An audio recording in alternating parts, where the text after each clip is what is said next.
जिन्होंने दान दिया है उनके नाम सुन लीजिएगा इस भजन पर खुश होकर। देखिए, ये 50 रुपए का दान पप्पू सिंह जी, और 50 रुपए का दान लालू जी, 50 रुपए का दान जितेंद्र कुमार जी, 50 रुपए तेज सिंह जी, 50 रुपए रामनिवास, और ये 21 रुपए आनंद कुमार जी। एक बार जोरदार तालियां बजाएं इन सभी महानुभावों के लिए। प्रार्थना करते हैं भगवान से कि इनके घर में सुख शांति और धन धान की वृद्धि हो। बोल बांके बिहारी लाल की जय, बोल बांके बिहारी लाल की जय। जय श्री राधे श्याम। जैसे अगर भागवत जी में जो लिखा है तो उसमें तो सुदामा जी को किसी भी द्वारपाल ने रोका ही नहीं है। क्यों नहीं रोका? कहते हैं कृष्ण कि किसी सन्यासी ब्राह्मण को मेरे यहाँ पर खुले दरवाजे हैं, कभी आओ और कभी जाओ। मगर हम मानवों ने, हम मनुष्यों ने, भजनानंदियों ने इस भजन में लिख रखा है कि भगवान सुदामा जी को द्वार पर रोक लिया गया था। नहीं, ऐसा नहीं लिखा था, ऐसा वर्णित नहीं है, फिर भी लोग कहते हैं। तो आज सुदामा जी जैसे ही कृष्ण भगवान के सम्मुख बैठ हैं तो लीला आती है कि कृष्ण भगवान को जैसे ही पता चला कि सुदामा जी पधारे हैं, सिंहासन पर बैठने ही जा रहे थे, अपनी चरण पादुकाओं को भूल गए हैं, उनका जो पीतांबर है वो उड़कर पृथ्वी पर गिर पड़ा है, उनका जो मुकुट है वो पृथ्वी पर गिर पड़ा है, और एक ही बात कहते हैं, मेरा सुदामा। सुदामा को लंबी करके आवाज लगाते हैं। सुदामा के मन में एक बार को तो नेगेटिव प्रकट हो जाती है कि वो कहाँ इतने बड़े राजा महाराजा, वो कहाँ मुझे पहचानेंगे। मगर मेरे प्रभु कृष्ण श्याम सुंदर उनको बुलाने के लिए, उन्हें पुकारने के लिए अपने महलों से दौड़ लगा दी। जब दौड़ लगाई जाती है, लग जाती है, जैसे ही दोनों परस्पर मित्र मिलते हैं तो दोनों की आंखों से अश्रु धारा बह रही है। एक की आंखों से गंगा यमुना दोनों लोगों के आंखों से बह रही है। ऐसा लग रहा था आज वर्षों के बिछड़े, वर्षों के बाद ऐसा लग रहा था कि कोई माँ और बेटे का मिलन हो रहा है। कोई दूसरा रसिक कहता है ऐसा नहीं, ऐसा लग रहा था जैसे भरत और राम का मिलाप हुआ था, वैसा लग रहा है। उपाधियां दे दी गई हैं सुदामा जी के और कृष्ण के मिलने को। कोई कहता है सुदामा और भरत और राम की तरह मिले हैं, तो कोई कहता है जो माँ से बहुत समय बीत जाने के बाद बच्चा मिलता है, वैसा लग रहा है। जब ऐसा पता चला, आंसुओं से ही मेरे कृष्ण ने, मेरे प्रभु ने उनको जैसे महलों में बुलाया, लेके आते हैं तो सिंहासन पर स्वयं नहीं बैठते, ब्राह्मण को बैठाते हैं, उस संत को बैठाते हैं। और जैसे ही पैरों को धुलने के लिए वो थाली मंगाते हैं, पात्र मंगाते हैं, जैसे ही पैरों को सुदामा जी के निकाल उठाते हैं, आहट निकल जाती है। जैसे ही आहट निकलती है, मेरे प्रभु घनश्याम, मेरे ठाकुर जी जैसे ही पैरों के तलवों को देखते हैं, अपनी आंखों को, अश्रुओं को, जैसा लग रहा है कि साक्षात सातों समुद्र आज भगवान के नेत्रों से बहने लगे, ऐसा लग रहा था। रुक्मणी मैया जल लेने जाती तो हैं, मगर वेद पुराण कहते हैं प्रग्रहो दुखिया यदः। रुक्मणी मैया समझ नहीं पा रही हैं ऐसा कौन से संत आ गए हैं, ये कौन है जो आज मुझसे जल मंगाया, लगता है कोई विशेष विभूति होंगे। तभी तो प्रभु ने, मेरे वासुदेव जी ने मुझसे कहा है, ऐसा लग रहा है।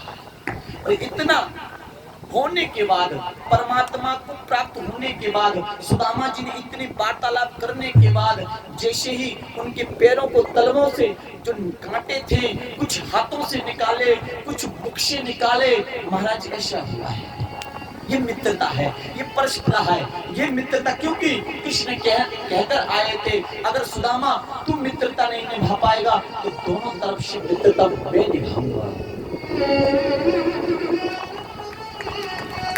मित्रता पहले तो मित्रता बराबर के बेबाले में होती है, मगर मेरा ठाकुर सुदामा से कह के आया था कि मित्रता दोनों तरफ की मैं निभा लूंगा महाराज। और जब पैरों को साफ करके उनके चरणों को दबा रहे हैं, आज अंतःपुर में चरणों को दबा रहे हैं और दोनों में अठेलियां हो रही हैं। अठेलियां होने के बाद एक चावल की जो पोटली थी उन्होंने कांख में दबा रखी है महाराज। और जैसे ही वो पता चलता है कि ये छलिया है, छीनेगा जरूर, दबा के कस के पकड़ रखी है कि देख ना ले ये चावल की पोटली है। तो आज मेरे ठाकुर ने वो पोटली भी छीन ली है और उसमें से 3 मुट्ठी तंदूर पाने, 2 मुट्ठी तंदूर पाए हैं और तीसरी मुट्ठी तो रुक्मणी आदि को दे दी थी। बोलो राधे राधे। कहा है क्या कहा है? रुक्मणी मैया कह रही है प्रभु अगर आप ये तंदूर पालेंगे, आपने जब पहली मुट्ठी पाई थी तो स्वर्ग के 7 लोक दे दीजिए, दूसरी मुट्ठी में आपने नीचे के लोक दे दिए, तीसरी मुट्ठी में क्या देना चाहते हैं? शिष्या भी देना चाहते हैं, आप स्वयं सुदामा बनना चाहते हैं? तब भगवान कहते हैं देवी इन भक्तों के ऊपर मैं सारा नौछावर कर दूं तो भी कम है, क्योंकि सुदामा तो मेरा भक्त नहीं, मेरा अनन्य भक्त नहीं, ये तो मेरा भक्तों का भक्त सेवक है। जैसे मेरे लिए जय और विजय काम करते थे उसी प्रकार से ये मेरा सुदामा है। ब्राह्मण है, सुदामा कहता नहीं है। तो आज सुदामा जी की इतनी बड़ाई की है कि कुछ समय तो रुके सुदामा जी, और कुछ समय बाद जैसे वापस आने लगे ना तो ठाकुर जी ने सारे वस्त्र उतरवा लिए। बोलो राधे राधे। तब सुदामा जी ने कहा लाला तेरी भी बचपन वाली आदत गई ना है, तेरी बचपने वाली आदत अभी गई ना गई है कि बाबा मैं नहीं बदलूंगा। और महाराज कुछ रसिकों का ये भी वर्णन आता है कि महाराज कृष्ण भगवान ने, मेरे ठाकुर ने उन 16,108 रानियों को जब आशीर्वाद दिलवाया था ना तो कुछों को तो आशीर्वाद दे दिया मगर कुछ लोगों को नहीं दे पाए। कहा कि तू इनका सबका धर्मपति और ये तेरी पत्नियां, तो ऐसा कर मैं तुझे ही आशीर्वाद दे देता हूँ, सबका इसी में कल्याण है। बोलो राधे राधे। इस प्रकार से सुखदेव भगवान ने सुदामा चरित्र को पूर्ण करने के बाद, क्या करने के बाद? पूर्ण करने के बाद फिर उन्होंने नए नए वर्णन किए और उन्होंने दत्तात्रेय भगवान का भी वर्णन किया। इसमें 24 गुरुओं की अलग अलग वो बताया कि 24 गुरु उन्होंने दत्तात्रेय जी ने बनाए और दत्तात्रेय ने ही ये मठ और देवालयों में रहने के लिए बंद करा था। दत्तात्रेय भगवान जुना अखाड़े के मेन वो है। तब कहते हैं इनको वस्त्र क्यों मिलता है? बागम जो कहते हैं ना, जो हम भगवा धारण करते हैं, ये दत्तात्रेय भगवान की देन है। दत्तात्रेय भगवान कहते हैं आकाश की छत में रहना चाहिए। कभी भी साधु सन्यासी को किसी भी मठ में, किसी देवालय में, किसी भी गांव के गृहस्थी के यहाँ नहीं रहना चाहिए। कहते हैं तब दत्तात्रेय भगवान ने कहा अजगर करे न चाकरी, पंछी करे न ताज, दास बनु का कह गए सबके दाता। इसलिए कहते हैं कि अजगर वृत्ति अपनाओ। अजगर का काम क्या है कि 6 महीने तक वो पड़ा रहता है, जैसे उसे भूख लगती है सांस लेता है, जो भी उसकी सांस में जो भी आ जाता है उसे ग्रहण करके वो फिर पुनः सो जाता है। मधुमक्खी से क्या बनाया कि ज्यादा धन उपार्जन नहीं करना चाहिए। अगर ज्यादा धन उपार्जन निकल लोगे तो कोई चोर आकर, कोई डकैत आकर छीन ले जाएगा। पृथ्वी से क्या शयन किया? पृथ्वी माता से उसको गुरु बनाया। पृथ्वी से क्या सीखा कि सहनशीलता सीखी। कोई भी कुछ भी करता रहे, बोलता रहे, कोई भी कुछ दीर्घ संकार त्यागता रहे, फिर भी पृथ्वी माता कुछ नहीं कहती है। तो पृथ्वी माता से है क्या? इस प्रकार से उन्होंने भगवान ने, दत्तात्रेय भगवान ने 24 गुरुओं का वर्णन आया और फिर इसमें ही एक वर्णन आता होता है, पिंगला नामक एक वेश्या थी, वो बहुत समय तक अपना श्रृंगार करके रूप बनाकर दरवाजे पे बैठ जाती थी, मगर उसका कोई ग्राहक नहीं आता था। एक दिन उसको वैराग्य हुआ, कहा अगर मैं अपने श्यामरे के लिए, मैं अपने ठाकुर के लिए इतना सजती तो मेरा साक्षात ठाकुर प्रकट हो जाता। तब दत्तात्रेय ने, उसने भी उस सब कुछ छोड़ छाड़ के माया मेरे कृष्ण की शरण में चली जाती है। ये कृष्ण भागवत में लिखा हुआ है। इसी में आता है कि भगवान जब साकेत धाम जाने के लिए तैयार हुए तो सबसे प्रथम अपना ही वंश को संपन्न करके तब हुए। बोलो राधे राधे। क्या हुआ कि एक बार द्वारका में क्या होता है, शाम नाम का एक पुत्र था, उसने अपने एक वस्त्रों की पोटली बनाई और दुर्वासा ऋषि के सम्मुख पहुंच गया, महाराज ये बताओ मेरी भाभी गर्भवती है और पुत्री होगी या पुत्र होगा। तब दुर्वासा ऋषि ने श्राप दे दिया कि इससे कुछ उत्पन्न नहीं होगा, इससे मूसल उत्पन्न होगा और उस मूसल से यदुवंशियों का विनाश होगा। ये प्रणित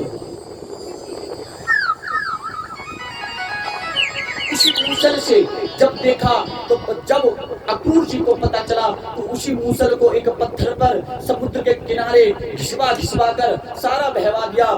थोड़ा सा रह गया था, उसको भी उन्होंने समुद्र फेंक दिया। वो एक बहेलिया को मिला, उससे उसने बाण बनाया और जो मूसल घिसा था उससे एक सांप नाम की घास उत्पन्न हुई। उसी घास के उसी समुद्र के किनारे आपस में यदुवंशी लड़के समापन हो गए थे। बिहारी लाल की।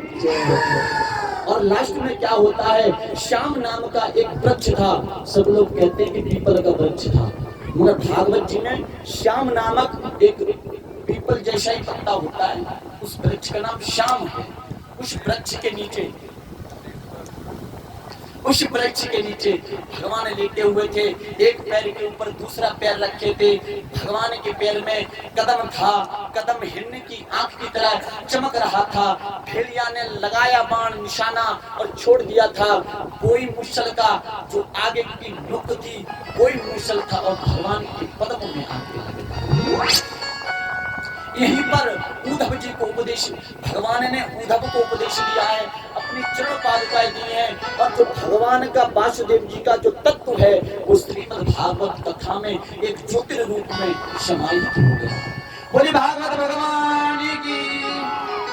ये श्रीमद् भागवत कथा है, संपूर्ण यही भगवान की कथाएं हैं। किस तरीके से प्रारंभ होती है, किस तरीके से समापन होती है। तो आज सुखदेव भगवान राजा परीक्षित से कहते, परीक्षित एक बात याद रखना कि क्या अब तुझे मैंने भागवत श्रवण कराई है, अब एक बात बता, एक प्रश्न का उत्तर दे मेरा। अब तक तूने प्रश्न किए थे, अब मैं तुमसे उत्तर करता हूँ या आपसे प्रश्न करता हूँ। तब अब एक बात बताइए, मैं भी उत्तर कर प्रश्न पूछ सकता हूँ या नहीं? मैं आप लोगों से प्रश्न कर सकता हूँ? बोलो राधे राधे। महाराज पहले ही राधे राधे बोल दी, बोलो राधे राधे। अब कल से नहीं बुलवाऊंगा, आज बोल लो, कल से तो नहीं बुलवाऊंगा। इस तरीके से प्रारंभ होती है। और जैसे ही भगवान सुखदेव भगवान ने कहा राजा परीक्षित से कि ये बता अब तेरा क्या होगा, तो तब परीक्षित ने बोला महाराज मेरा क्या होगा, आत्मा अजर अमर है, ये तो शरीर नष्ट होता है, आत्मा तो पहले से अजर अमर है। तब सुखदेव भगवान प्रसन्न हो गए। पर राजा परीक्षित ने सुखदेव भगवान का पूजन अर्चन किया, श्रीमद् भागवत का पूजन किया और पद्म आसन लगाकर अपने सहस्त्र चक्र को जागृत कराकर मस्तिष्क में सहस्त्र चक्र से अपनी आत्मा को निकाल दिया। बाद में तक्षक नाग ने आकर उस शरीर को बसा। सुखदेव भगवान की इसके